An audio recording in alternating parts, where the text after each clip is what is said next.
जय श्री राम बच्चों, मैं नितेश कुमार मुदगल आप सभी का अपने YouTube channel career making institute पर स्वागत करता हूं। तो बच्चों कैसे हो आप सभी। तो हमारी जो वीडियो चल रही हैं आप सभी ने देख रहे हो, आप सभी उसे बहुत अच्छे से आपके समझ में आ रहा होगा, ठीक है। और उसी क्रम को हम आज आगे वापस से बढ़ाते हैं। तो आप सभी को पता है हम विज्ञान पढ़ रहे हैं और उसका हमने पहला चैप्टर पढ़ रहे हैं हम, ठीक है। जो पहला चैप्टर है उसके अंदर हमने अब तक 2 वीडियोस में देखा है और हमने क्या क्या देखा है एक बार मैं आपके सामने रिपीट करता हूं। उससे पहले अगर आप हमारे चैनल पर अभी भी नए हैं तो सबसे पहले तो चैनल को सब्सक्राइब कर लें ताकि आपके पास जो भी नई वीडियो आती है उसका नोटिफिकेशन सबसे पहले पहुंच जाएगा, तो उसके बाद में आपको कोई दिक्कत नहीं होगी।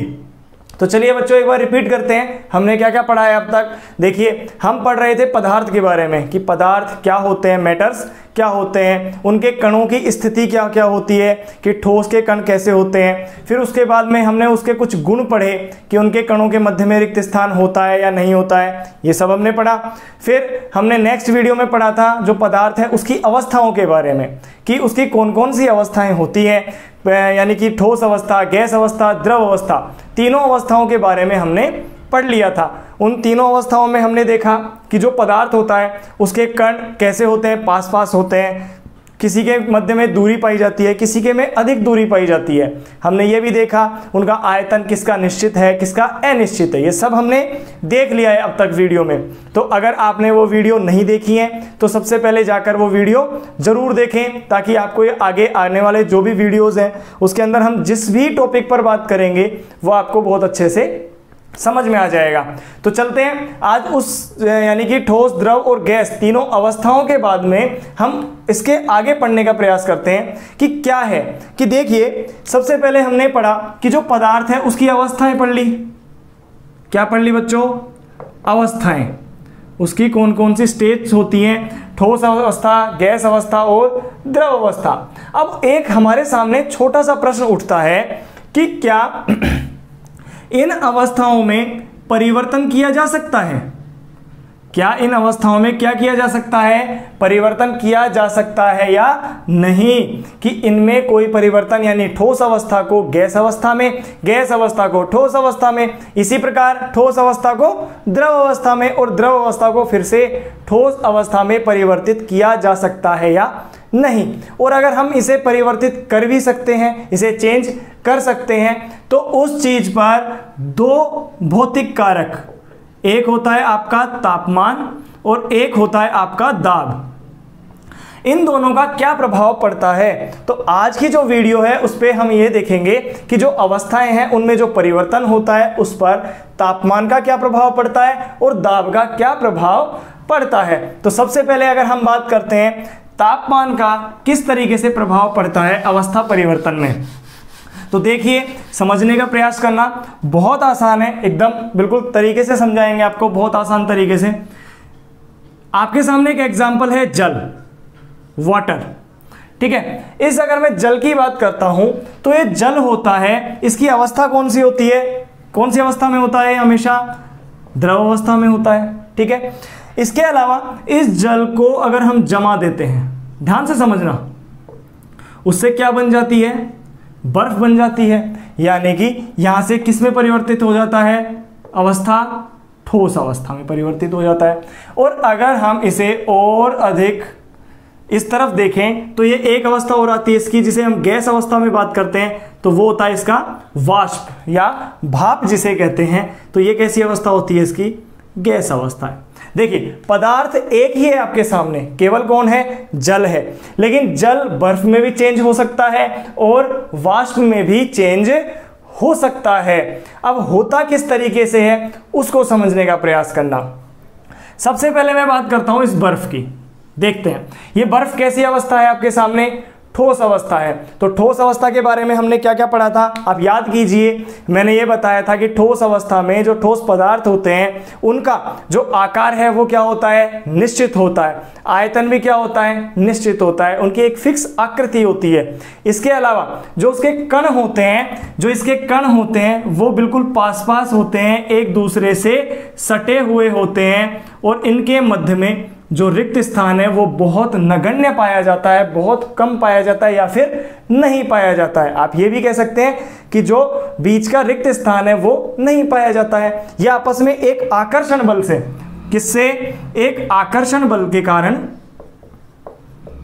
आकर्षण बल, एक बल के कारण ये आपस में जुड़े होते हैं। इनके मध्य में क्या होता है बच्चों? आकर्षण होता है। ठीक है, समझ में आ रहा है आपको? अब होता क्या है, हम बात कर रहे हैं तापमान का प्रभाव, ताप का प्रभाव। देखिए, जब हमने पिछली वीडियो में भी बात की है कि जब भी किसी ठोस पदार्थ पर तापमान में क्या की जाती है बच्चों? वृद्धि की जाती है।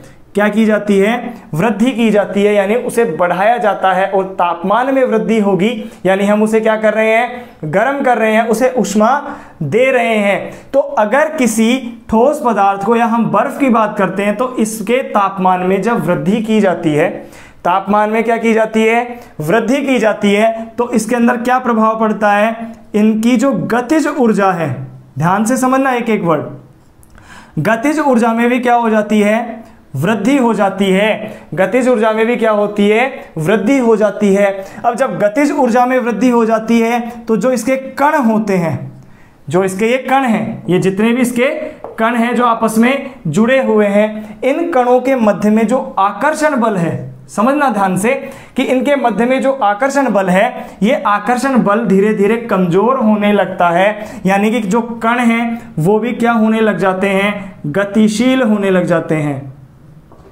क्या होने लग जाते हैं? गतिशील होने लग जाते हैं। हमने सिर्फ क्या किया था? ताप में वृद्धि की थी, इसे हम गर्म कर रहे थे। उसके बाद में गतिज ऊर्जा में भी क्या हो गई है? वृद्धि हो गई है। जो कण हैं वो भी क्या हो गए हैं? गतिशील हो गए हैं, गति करने लग गए हैं। अब इस धीरे धीरे जब तब ताप बढ़ेगा तो एक ताप पर ये जो कण हैं एक दूसरे से दूर होने लग जाते हैं।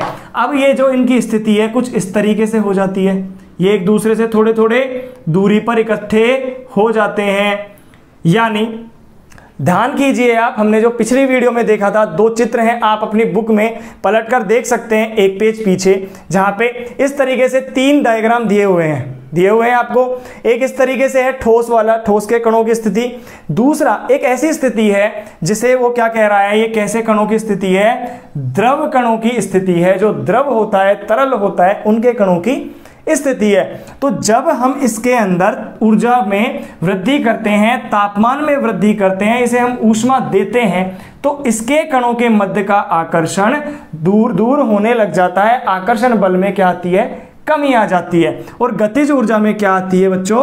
वृद्धि हो जाती है, जिससे कि ये दूर दूर होने लग जाते हैं। और इसी वजह से जो बर्फ है ये क्या करने लग जाती है? पिघलने लग जाती है। क्या होने लग जाता है? ये पिघलने लग जाती है या गलने लग जाती है, जिससे कि किस में परिवर्तित हो जाती है? जल में परिवर्तित हो जाती है, यानी कि अवस्था में परिवर्तन हो जाता है। पहले किस अवस्था में थी? ठोस अवस्था में। अब कौन सी अवस्था आ गई? ये वाली द्रव अवस्था। और इसे ही हम क्या कहते हैं? गलना या संगलन। इसे एक नाम दिया जाता है, संगलन। क्या कहते हैं इसे? संगलन कहते हैं। इस क्रिया को क्या कहते हैं? संगलन कहते हैं। गलना यानी कि ठोस अवस्था से किसी पदार्थ का द्रव अवस्था में परिवर्तन होना ही क्या कहलाता है? संगलन कहलाता है। तो आपको ये बहुत अच्छे से समझ में आया होगा कि संगलन क्या होता है, कि तापमान में वृद्धि करने पर किसी पदार्थ का ठोस अवस्था से द्रव अवस्था में परिवर्तन होना क्या कहलाता है? संगलन कहलाता है। समझ में आया? अब इस तापमान के बारे में कुछ बात करते हैं कि देखिए, तापमान उसे हम बढ़ा रहे हैं, एक तापमान दे रहे हैं, तो क्या जो भी मान लीजिए आपने थोड़ी सी ऊष्मा दी, तो क्या उसमें भी वो अवस्था में परिवर्तन होना प्रारंभ हो जाएगा? बिल्कुल नहीं होगा। तो एक निश्चित तापमान, क्या बात कर रहा हूं मैं? एक निश्चित तापमान पर क्या होता है? कोई ठोस है वो द्रव में परिवर्तित होने लग जाता है। किसकी बात करता हूं मैं? कि किसी निश्चित तापमान पर, निश्चित तापमान पर ठोस का द्रव में परिवर्तन, द्रव में परिवर्तन ये होना, यानी किसी निश्चित तापमान पर किसी ठोस का द्रव में परिवर्तन होना, तो वो जो तापमान होता है उसे हम क्या कहते हैं? उसका गलनांक कहते हैं। क्या कहते हैं हम उसे, उसका गलनांक कहते हैं। अब अगर मैं इस एग्जाम्पल की बात करता हूं कि गलनांक क्या होता है, कि किसी वह तापमान जिस पर कोई ठोस किसमें चेंज हो जाता है, द्रव में चेंज हो जाता है। ठोस किसमें चेंज हो जाता है, द्रव में चेंज हो जाता है, उसे उस तापमान को क्या कहते हैं हम, गलनांक कहते हैं। अब इस गलनांक की अगर मैं बात करता हूं तो एग्जाम्पल हमारा जल का चल रहा है, ठीक है। तो अगर इस जल की बात करता हूं तो ये जो जल है ये 273.15 केल्विन, 273.15 केल्विन, या इसे हम क्या लिख सकते हैं, 0 डिग्री सेल्सियस। 0 डिग्री सेल्सियस, इस तापमान पर ही जो जल है वो ठोस में चेंज होता है और ठोस से वापस से जल में चेंज होता है। समझ रहे हो इस बात को आप, कि एक ही तापमान पर अब होगा क्या। एक एग्जांपल लेते हैं, एक बहुत अच्छा उदाहरण है, आप घर पे करके भी देख सकते हैं कि आपने एक प्याले में बर्फ ली है, खूब सारी बर्फ उसमें रख ली है। अब आप उसे गर्म करते हैं, एक टेम्परेचर जो नापने का आता है थर्मामीटर, उससे हमने उसका टेम्परेचर नापा। समझना वो ध्यान से, हमने उसका टेम्परेचर देखा तो उसका टेम्परेचर कितना आया बच्चों, 0 डिग्री सेंटीग्रेड, ये टेम्परेचर आया। लेकिन आप उसे कंटिन्यू गर्म कर रहे हैं, उसे गर्म करते जा रहे हैं, उष्मा देते जा रहे हैं, लेकिन अभी तक जो बर्फ है वो पूरी तरह से, किस तरह से, पूरी तरह से पानी में नहीं चेंज हुई है, जल में चेंज नहीं हुई है। जब तक वो पूरी चेंज नहीं होगी तब तक उसका टेम्परेचर कितना बना रहेगा, 0 डिग्री ही बना रहेगा। कितना बना रहेगा बच्चों, 0 डिग्री ही बना रहेगा। अब ये क्यों, क्योंकि आप तो उसे कंटिन्यू गर्म कर रहे हैं तो उसका तापमान में वृद्धि होनी चाहिए या नहीं, होनी चाहिए। लेकिन क्या तापमान में वृद्धि हो रही है, बिल्कुल नहीं हो रही है।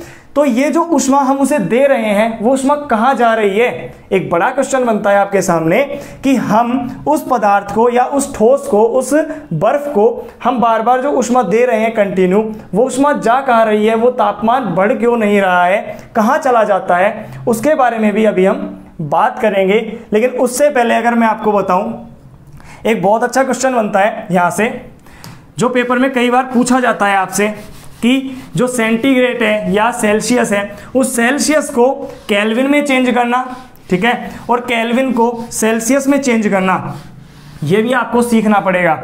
देखिए किस तरीके से, अभी जैसे मैंने लिखा कि 0 डिग्री सेल्सियस, 0 डिग्री सेल्सियस, या इसे हम क्या लिख सकते हैं, 273.15 केल्विन। कैसे लिखते हैं इसे, इसी तरीके से लिखते हैं। अब इससे क्या करते हैं कि एक गणना के रूप में 0.15 की जगह हम इसको क्या करते हैं, एक राउंड फिगर में ले लेते हैं कि इसे हम बार बार क्या लिखेंगे, केवल 273 केल्विन ही लिखेंगे। इस 0.15 को हमने हटा दिया।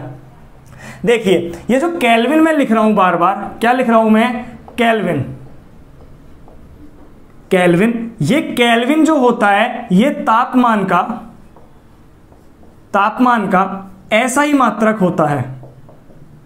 कौन सा मात्रक होता है, अंतरराष्ट्रीय जो मानक है उस पर जो ऐसा ही मात्रक है इसका तापमान का, वो कौन होता है, केल्विन होता है। यानी कि जो इंटरनेशनल जो अंतरराष्ट्रीय मानक पद्धति है उसमें हम तापमान को केल्विन में ही लिखते हैं, हमेशा याद रखना आप।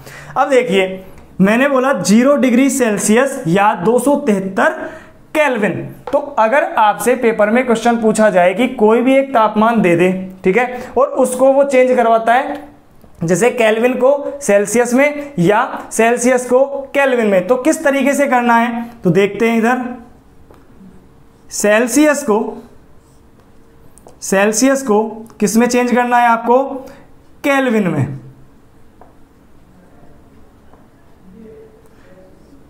सेल्सियस को केल्विन में बदलने के लिए हम हमेशा क्या करेंगे, ध्यान रखना इधर, प्लस 273। जो भी तापमान आपको दिया गया है, जो भी आंकड़ा आपको दिया गया है, उसमें आपको 273 को क्या करना है, जोड़ना है। और अगर बात कर लूं केल्विन को सेल्सियस में बदलना, तो इसके लिए हम क्या करते हैं हमेशा, -273। यानी अगर कोई टेम्परेचर दिया हुआ है, किसमें दिया गया है, सेल्सियस में दिया गया है और उसे किस में चेंज करना है, आपको केल्विन में चेंज करना है, तो उसके लिए हमेशा 273 उसमें जोड़ देते हैं। और अगर वो टेम्परेचर है वो केल्विन में दिया गया है और सेल्सियस में चेंज करना है तो आप उसमें क्या करेंगे, 273 को घटा देते हैं। जैसे आपकी बुक में आगे जब देखेंगे नेक्स्ट इसी पेज पर आपके इधर एग्जाम्पल में दिया गया है कि 300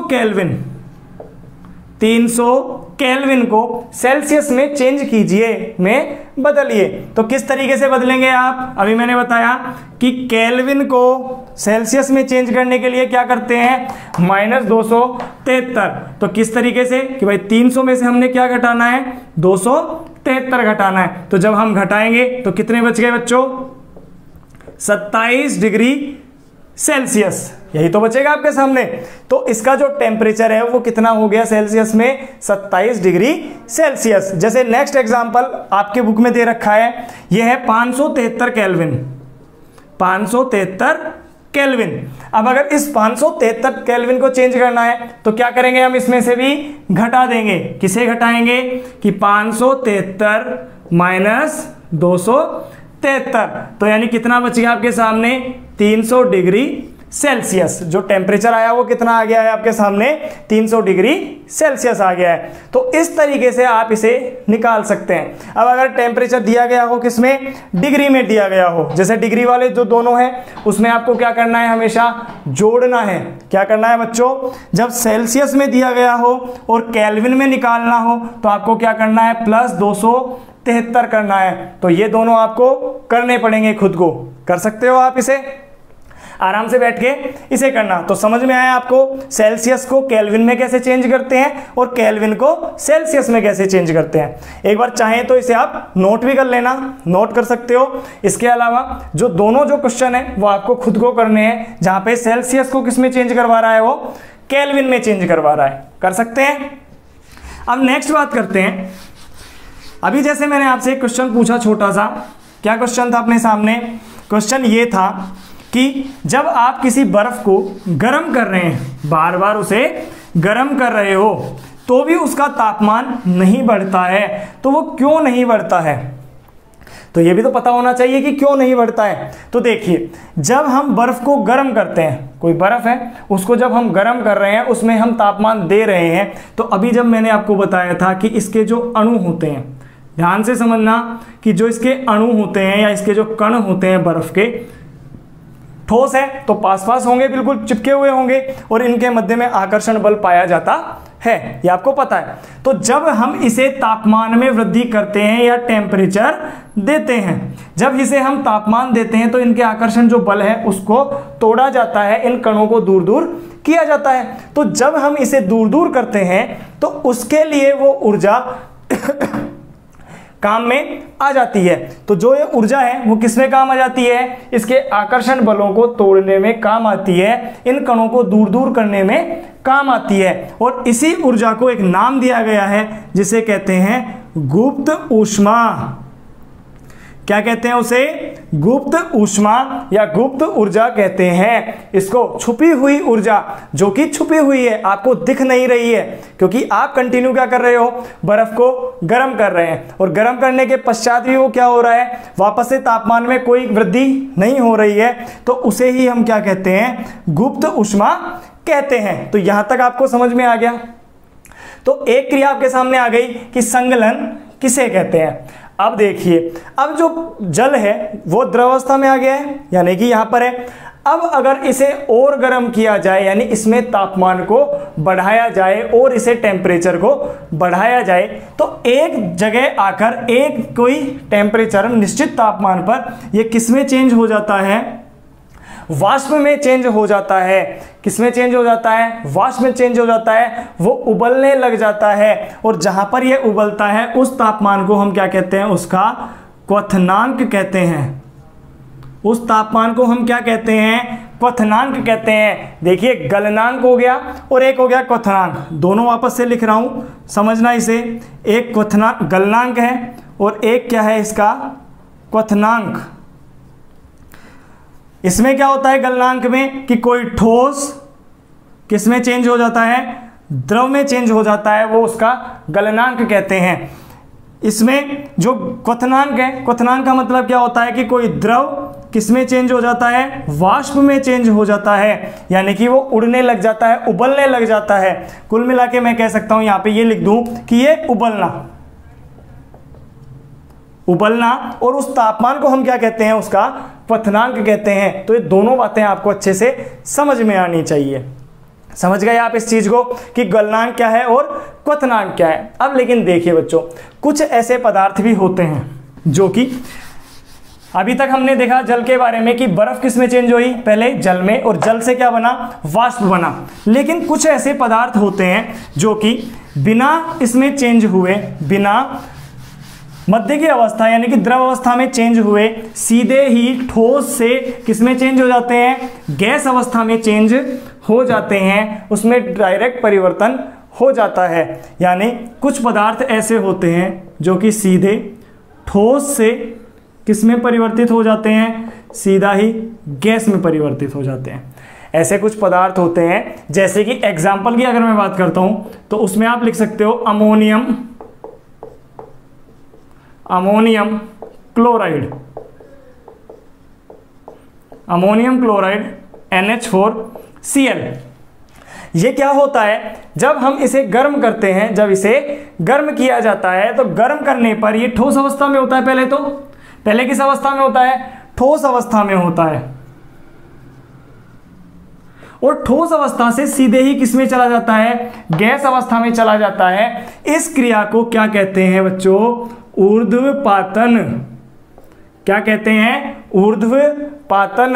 ऊर्ध्वपातन क्या होता है कि जब किसी ठोस पदार्थ को गर्म किया जाता है या तापमान में वृद्धि की जाती है तो उसकी वजह से वो जो पदार्थ है जल में या द्रव अवस्था में परिवर्तित हुए बिना सीधे ही गैस अवस्था में पहुंच जाए तो उसे हम क्या कहते हैं, ऊर्ध्वपातन कहते हैं। अब ये ऊर्ध्वपातन हो गया, लेकिन यही पदार्थ सीधा जब गैस अवस्था में पहुंच जाता है तो गैस से सीधा वापस ठोस अवस्था में भी परिवर्तन हो जाता है, और जब गैस से ठोस में परिवर्तन होता है तो उसे हम कहते हैं निक्षेपण। क्या कहते हैं, निक्षेपण। तो अब आपके सामने बहुत सारे ऐसे शब्द आ गए हैं जो आपको कंफ्यूजन कर रहे होंगे, जैसे गलना क्या होता है, गलनांक क्या है, ऊर्ध्वपातन क्या है, निक्षेपण क्या है। तो आपको ये समझ में आया यहां तक। अब मैं एक डायग्राम बना रहा हूं जिसे आपको भी बनाना है। एग्जाम्पल क्या हो गया इसका, ऊर्ध्वपातन का, NH4Cl या अमोनियम क्लोराइड। अब देखिए यहां पर 3 अवस्थाएं आपके सामने। सबसे पहले द्रव अवस्था, इधर बनाते हैं ठोस अवस्था, और इधर है गैस अवस्था। ध्यान से समझना, बिल्कुल बहुत आसान है, कुछ भी नहीं करना, आपको याद नहीं करना है, आपको समझना है इसे, ताकि आप हमेशा बना सकें। देखिए जब ठोस किसी द्रव में चेंज होता है, जब ठोस है वो किस में चेंज होता है, द्रव में चेंज होता है, तो इसे हम क्या कहते हैं, इसका संगलन। ठोस का द्रव में चेंज होना क्या कहलाता है बच्चों, संगलन कहलाता है। क्या कहलाता है, संगलन कहलाता है। लेकिन जो द्रव है, द्रव से किस में परिवर्तन होना, ठोस में परिवर्तन होना, ये क्या कहलाता है, इसका जमना। ये जमना कहलाता है। वो जम जाता है ना, जैसे हम पानी को फ्रीज में रखते हैं तो वो जम जाता है, तो जमना क्या हो गया, द्रव से ठोस में परिवर्तन। नेक्स्ट, द्रव से गैस में परिवर्तन, द्रव से गैस में परिवर्तन, इसका मतलब क्या हो गया, ये क्वथन हुआ है, इसका उबलना, वाष्पीकरण भी लिख सकते हैं, वाष्पीकरण, ठीक है। और गैस से वापस से गैस से द्रव में चेंज होना, इसे हम कहते हैं संघनन। क्या कहते हैं, संघनन। देखिए संघनन का मतलब होता है गैस से द्रव में चेंज होना, और ठोस से द्रव में चेंज होने को कहते हैं संगलन।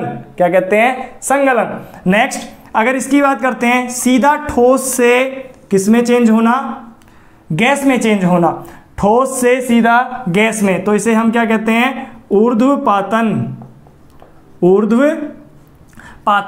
और अगर बात करते हैं कि गैस से वापस से सीधा ठोस में चेंज होना, इसे हम क्या कहते हैं, निक्षेपण। निक्षेपण।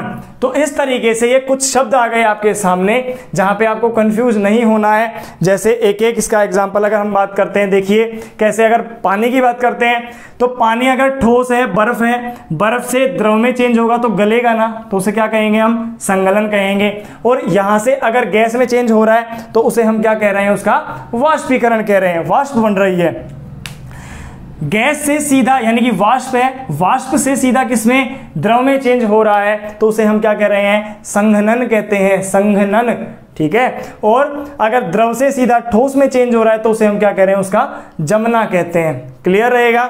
अब यहां से ठोस से सीधा गैस में बात करेगा तो ऊर्ध्वपातन, और गैस से ठोस की बात करेगा तो निक्षेपण। तो इस तरीके से ये कुछ आपके सामने शब्दावली है। इस चित्र को आप एक बार बना लीजिए। तो बना लिया है आपने ये सब, ये पूरा चित्र, तो समझ में आ गया आपको क्या बात कर रहे थे हम। संगलन क्या है, वाष्पीकरण क्या है, संघनन क्या है, ऊर्ध्वपातन, निक्षेपण और जमना। तो एक बार फिर से देख लीजिए कि जो ठोस है, ठोस से द्रव में चेंज होना, ठोस से किसमें चेंज हो रहा है, द्रव में बदल रहा है, तो उसे हम गलना कहेंगे यानी संगलन। क्या कहेंगे, उसे हम संगलन कहेंगे। और इसका द्रव का फिर से ठोस में चेंज होना, फिर से जम जाता है वो, तो उसे हम जमना कहते हैं। अगर द्रव से कोई पदार्थ है वो किस में चेंज हो रहा है, गैस में चेंज हो रहा है, यानी कि गैस बन रही है, तो यानी कि उसे हम क्या कहेंगे, वाष्पीकरण, उसका वाष्प में बदलना। दूसरा, अगर गैस से किस में बदल रहा है, द्रव में बदल रहा है, तो उसे हम क्या कहते हैं, संघनन। क्या कहते हैं, संघनन कहते हैं। और ठोस से सीधा, ठोस से किस में बदलना, गैस में बदलना क्या कहलाता है, ऊर्ध्वपातन, तथा गैस से ठोस में बदलना क्या कहलाता है, निक्षेपण कहलाता है। तो आपको ये सारे वर्ड याद होने चाहिए। अब अगर संघनन की बात करते हैं तो आप ऐसे भी याद रख सकते हैं। देखिए, अपने गर्मियों के दिनों में क्या होता है कि जैसे आप फ्रिज में से पानी की बोतल निकालते हैं, ठीक, या कोई ठंडा पानी, बिल्कुल ठंडा पानी अगर आप एक ग्लास में डालते हैं तो ग्लास के बाहर भी पानी की बूंदें आ जाती हैं। तो वो बूंदें कहाँ से आती हैं, आप खुद सोचिए कि वो जो पानी की बूंदें हैं वो कहाँ से आती हैं। क्या उस गिलास में छेद था, नहीं था ना, फिर भी पानी की बूंदें आ गई।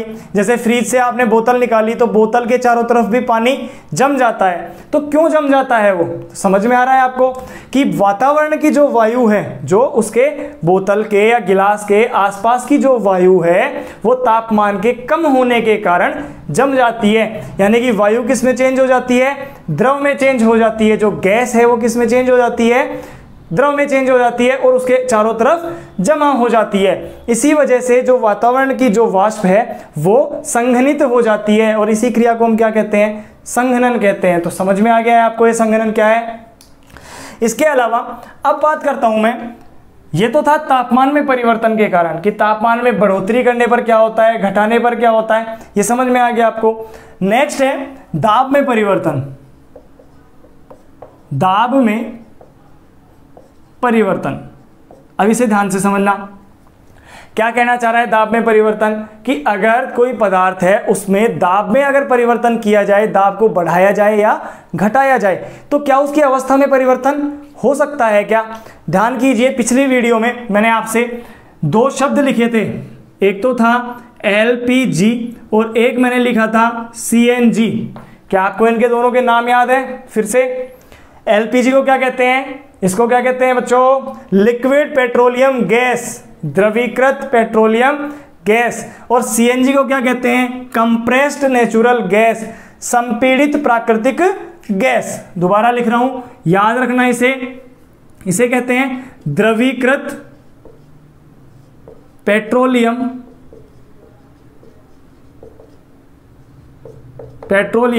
गैस। और CNG को क्या लिखते हैं, संपीड़ित